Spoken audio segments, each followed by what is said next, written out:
讲到咱的台湾队伫咧世界棒球12强头一届摕到冠军，这内面有一条歌叫做《台湾上勇》，有人讲这是代表着咱台湾人的心声，也代表着咱台湾人的愿望。中华职棒的会长蔡其昌前一阵仔呢，就把台湾上勇的船啊印出来。不过这个印出来呢，伫咧网络顶头引起真侪民众关心，特别是关心到台语文的民众，就大家伫遐讨论，希望这蔡其昌会长呢会当重新印一份正字版本的。蔡其昌是回应讲，伊是尊重原创歌曲的歌名，再用这歌名本地的字。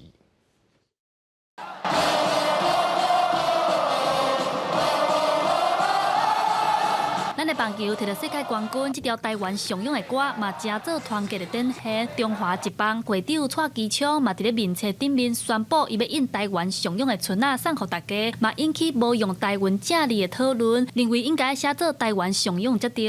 对此，蔡其昌嘛做出回应。台语文吼，我真支持，但是我无真内行。所以两边的意见我拢真尊重。原曲的这个创作，这作家伊本身就是用这个上书这个上啦吼。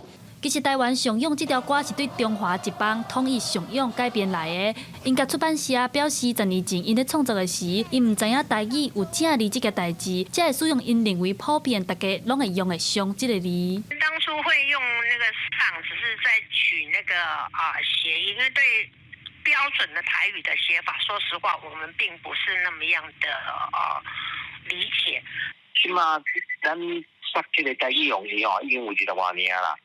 写歌的人因已经有注意到这个问题。若要写台语，咱嘛是爱去写正确的字，像你用华语来写歌词，你嘛袂使乱写啊。台语嘛是同款。